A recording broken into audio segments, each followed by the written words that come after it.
China మరో అద్భుతాన్ని సృష్టించింది. అతిపెద్ద సూపర్ మ్యాగ్నెట్ ను సిద్ధం చేసింది. స్వచ్ఛమైన అపరిమిత శక్తి ఉత్పత్తి లక్ష్యంగా సాగుతున్న కృత్రిమ సూర్యుడు ప్రాజెక్టులో కీలక విజయాన్ని అందుకుంది.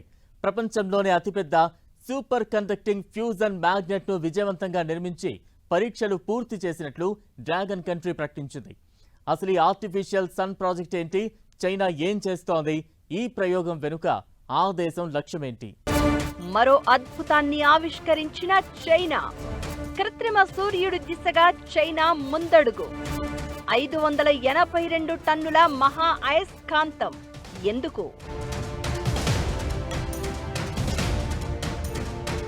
మ్యాగ్నెట్ ను సక్సెస్ఫుల్ గా పరీక్షించిన సైంటిస్టులు. అంత పెద్ద అయస్కాంతం చేసే పని ఏంటి? అసలు ఈ కృత్రిమ సూర్యుడు కాన్సెప్ట్ ఏంటి? ప్రయోగం వెనుక చైనా అసలు లక్ష్యం ఏంటి? ఇలాంటి ప్రయోగాలు చేస్తున్న దేశాలు ఏంటి? ఈ ప్రయోగంతో ఎదురు కాబోయే సవాళ్లేంటి? ప్రపంచాన్ని నడిపించేది సూర్యుడే. కాలం ఇలా సాగుతుందన్నా, ప్రయోగాలు పరుగులు పెడుతున్నాయన్నా, ఎన్ని సిద్ధాంతాలు వచ్చినా అన్నిటికీ కేంద్రం సూర్యుడే. అలాంటి సూర్యుడిని భూమి మీదకు తీసుకువస్తే వినడానికి విచిత్రంగా ఉన్నా, ఊహించుకోవడానికి కూడా అసాధ్యం అనిపిస్తున్నా, ఇప్పుడు చైనా చేస్తున్న ప్రయోగాలు, అందుకున్న విజయాలు ఇవే. కోట్ల ఏళ్లుగా భూమికి వెలుగు, వేడి, శక్తిని అందిస్తున్న ఆ సూర్యుడి రహస్యం తెలుసుకుని అదే శక్తిని భూమిపైనే సృష్టించాలన్నది శాస్త్రవేత్తల కల. ఇప్పటి వరకు అది ప్రయోగశాలలకే పరిమితమైన ఆలోచన. కానీ ఇప్పుడు ఆ కలను నిజం చేసే దిశగా చైనా మరో భారీ అడుగు వేసింది. ప్రపంచంలోనే అతిపెద్ద సూపర్ కండక్టింగ్ ఫ్యూజన్ మ్యాగ్నెట్ ను నిర్మించి విజయవంతంగా పరీక్షించింది. ఇది చైనా చేపడుతున్న కృత్రిమ సూర్యుడు ప్రాజెక్టులో కీలక మైలురాయిగా మారింది.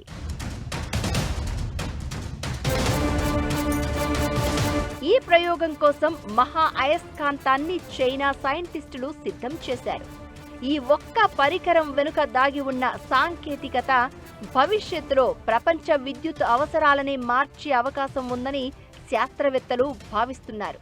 చైనా అకాడమీ ఆఫ్ సైన్సెస్ కు చెందిన ఇన్స్టిట్యూట్ ఆఫ్ ప్లాస్మా ఫిజిక్స్ అభివృద్ధి చేసిన ఈ భారీ అయస్కాంతం సాధారణ పరికరం కాదు. దీని బరువు ఏకంగా 582 టన్నులు. ఇది 21 మీటర్ల పొడవు, 12 మీటర్ల వెడల్పుతో భారీ డి ఆకారంలో రూపొందించారు.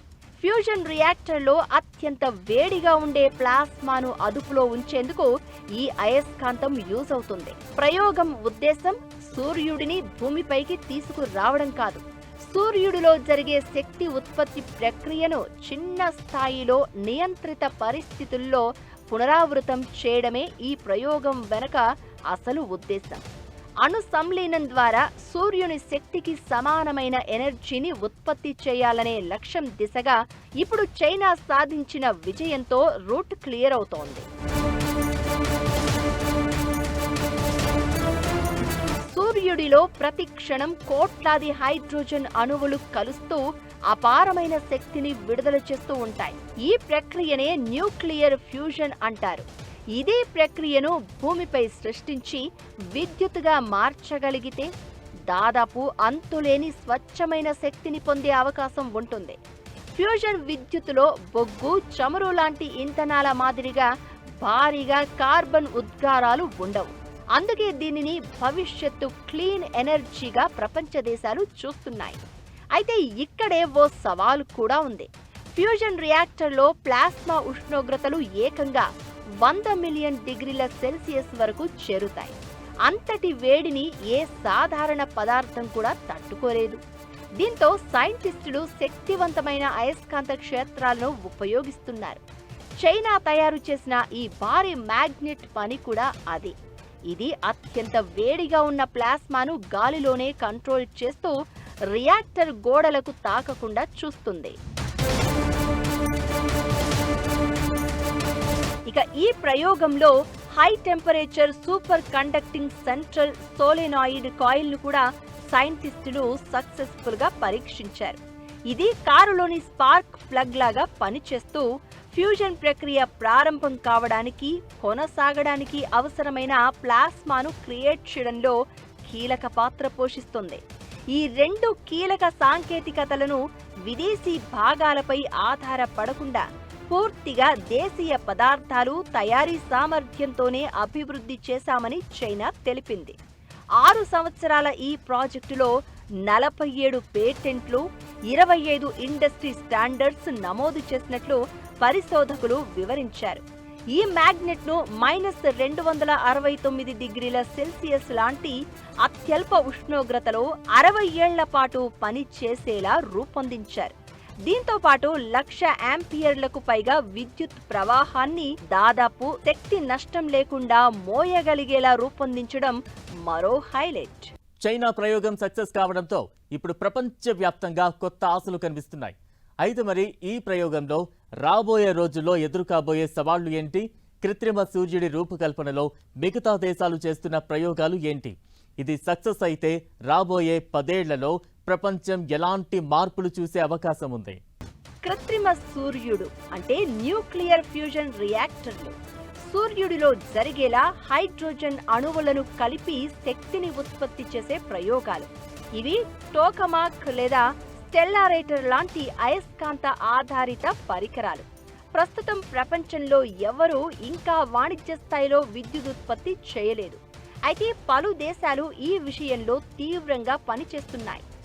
EAST అంటే experimental advanced superconducting tokamak, BEST అంటే burning plasma experimental superconducting tokamak లాంటి ప్రాజెక్టులతో చైనా ఈ విషయంలో దూసుకుపోతోంది.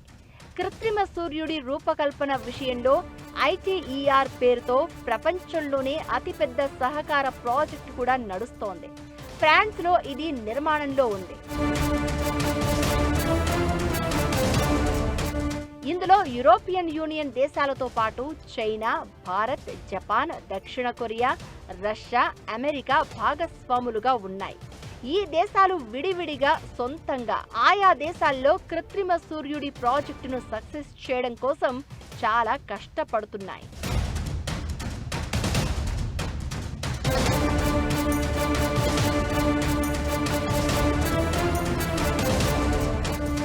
చాలా దేశాలు చాలా ప్రయత్నాలు చేస్తున్నా చైనా మాత్రం ఈ దిశగా వేగంగా ముందుకు వెళ్తోంది. ప్రస్తుత మ్యాగ్నెట్ పరీక్షలు సక్సెస్ కావడం 2030 నాటికి ఫ్యూజన్ శక్తి ద్వారా విద్యుత్తును ఉత్పత్తి చేయాలన్న చైనా కలల ప్రణాళికలో కీలక మైలురాయిగా నిలవనుంది. ప్రపంచంలోనే అతిపెద్ద ఫ్యూజన్ ప్రాజెక్ట్ అయిన ITER కోసం అభివృద్ధి చేసిన ఇలాంటి అయస్కాంతాల కంటే ఇది 1.3 రెట్లు పెద్దది. 3 రెట్లు ఎక్కువ శక్తి నిల్వ సామర్థ్యం దీనికి ఉంది.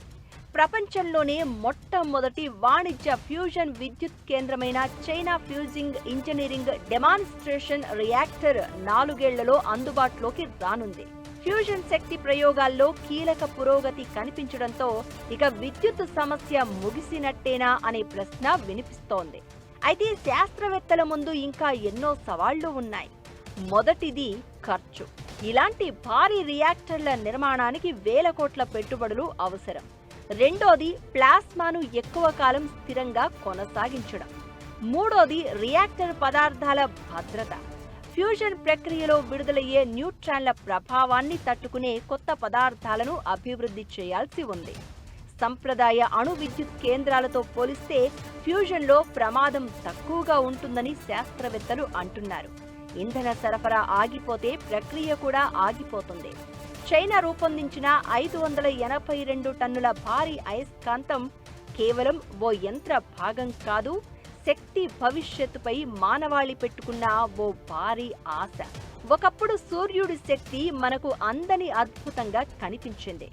ఇప్పుడు అదే శక్తి రహస్యాన్ని భూమిపై అర్థం చేసుకుని ఉపయోగించేందుకు శాస్త్రవేత్తలు ప్రయత్నిస్తున్నారు. ఈ ప్రయోగం వెంటనే మన ఇళ్లకు విద్యుత్ ఇవ్వకపోవచ్చు. అయితే భవిష్యత్తులో బొగ్గు, చమురు లాంటి కాలుష్య ఇంధనాలకు ప్రత్యామ్నాయంగా భూమిపై సృష్టించిన సూర్యుడి నుంచి విద్యుత్ పొందే రోజులకు ఇది మరో పెద్ద అడుగుగా నిలిచే ఛాన్స్ ఉంది.